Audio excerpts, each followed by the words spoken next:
കർക്കിടക മാസത്തിലെ രാമായണ പാരായണത്തിന്റെ പാരമ്പര്യം പുതുതലമുറയിലേക്ക് പകർന്നു നൽകാൻ ശ്രദ്ധേയമായ സംരംഭവുമായി കേരള ക്ഷേത്ര സംരക്ഷണ സമിതി. മഞ്ചനാട് ശാഖയുടെ നേതൃത്വത്തിൽ ഭവനങ്ങളിൽ സത്സംഗവും രാമായണ പാരായണവും ആരംഭിച്ചു.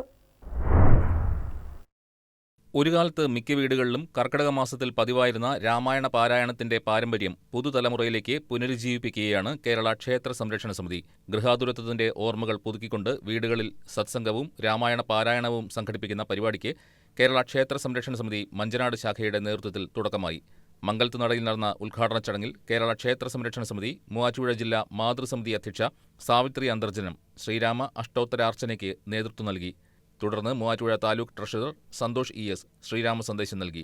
മാതൃസമിതി അംഗങ്ങളുടെയും ശാഖാപ്രവർത്തകരുടെയും നേതൃത്വത്തിൽ നടന്ന രാമായണ പാരായണം ഭക്തിനിർഭരമായ അന്തരീക്ഷമാണ് സൃഷ്ടിച്ചത്. ആത്മീയതയും കുടുംബൈക്യവും ഊട്ടിയുറപ്പിക്കുന്ന ഈ സംരംഭം ചടങ്ങിൽ പങ്കെടുത്തവർക്ക് വേറിട്ടൊരു അനുഭവമായി. മാതൃസമിതി president doctor Baby Vijayanathan, secretary Thankamma Raveendran, vice president Kunjimol Thankappan, treasurer Manju Soman തുടങ്ങിയവർ ചടങ്ങുകൾക്ക് നേതൃത്വം നൽകി.